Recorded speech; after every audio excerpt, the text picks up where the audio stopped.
अस्सलामुअलैकुम। क्या हाल है? उम्मीद है आप सब खैरियत से होंगे, खुश रहें, आबाद रहें और इंजॉय करते रहें। निकी कुड़ी के व्लॉग में खुश आमदीद आप लोगों को। हाजिर हैं नई रेसिपी के साथ। आज की जो रेसिपी है हमारी वो है करेले गोश्त। हाँ जी, गर्मियों की सब्जियां और गोश्त के साथ। तो इसके लिए हमने ले लिया था गोश्त और उसके साथ हमने ले लिए करेले। आधा किलो गोश्त और आधा किलो ही करेले हैं ये। और इनको हमने अच्छी तरह से साफ कर लेना है। गोश्त को साफ करके वॉश करके और फिर हमने इसको आज हांडी में पकाना है। हाँ जी, मिट्टी की हांडी में इसको आज बनाएंगे। और ये रख लिए हमने मसाला अपना तैयार, लहसुन और प्याज अब हम इसमें ऐड कर देंगे। लहसुन और प्याज को ऐड करके हमने रख दिया है गोश्त चूल्हे पे। और अब हम करेले जो है वो साफ कर लेंगे, काट लेंगे।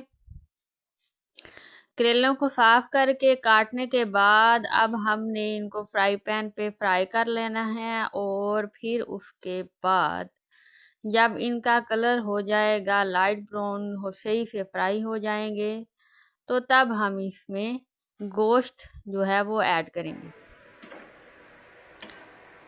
हाँ जी, देखें ज़रा जी, करेलियां दी हो रही है भुनाई। करेलियां ਦਾ ਹੌਲੀ ਹੌਲੀ ਰੰਗ ਜਿਹੜਾ ਉਹ ਹੋ ਰਿਹਾ ਚੇਂਜ, ਬਦਲਿਆ ਜਾ ਰਿਹਾ। ਇਹ ਸਾਡਾ ਗੋਸ਼ਤ ਹੈ, ਗੋਸ਼ਤ ਦੇ ਵਿੱਚ ਅਸੀਂ ਪਾ ਛੜਿਆ ਟਮਾਟਰ। ਇੱਕ ਪਾਸੇ ਗੋਸ਼ਤ ਸਾਡਾ ਜਿਹੜਾ ਉਹ ਤਿਆਰ ਹੋ ਗਿਆ, ਗਲ ਗਿਆ, ਬੋਇਲ ਹੋ ਗਿਆ। ਇਹਦੇ ਵਿੱਚ ਅਸੀਂ ਪਾਇਆ ਸੀ ਲਸਣ ਤੇ ਪਿਆਜ਼ ਤੇ ਹਲਦੀ ਤੇ ਨਮਕ।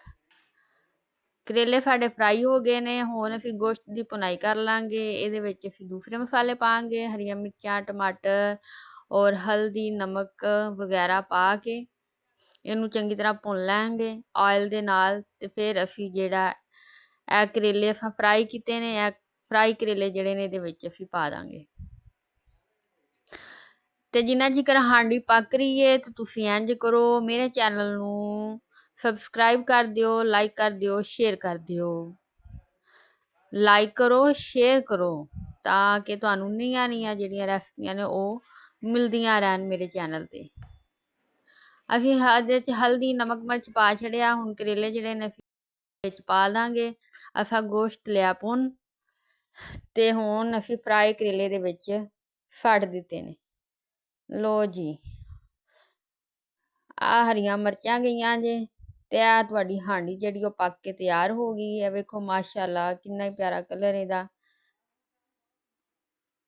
ਵੇਖਿਆ, ਇਹ ਭੁੱਜੇ ਹੋਏ ਕਰੇਲੇ ਨੇ ਗੋਸ਼ਤ ਦੇ ਵਿੱਚ। ਤੇ ਅੱਜ ਦੀ ਰੈਸਪੀ ਕੈਸੀ ਲੱਗੀ ਤੁਹਾਨੂੰ ਕਮੈਂਟ ਕਰਕੇ ਜ਼ਰੂਰ ਦੱਸਣਾ ਤੇ ਇਹਨੂੰ ਟਰਾਈ ਕਰਨਾ ਤੇ ਸ਼ੇਅਰ ਕਰਨਾ। ਮਿਲਾਂਗੇ ਨਈ रेसिपी ਦੇ ਨਾਲ। तब तक के लिए अल्लाह हाफिज़। दुआ में याद रखिए और चैनल को सब्सक्राइब कर दें।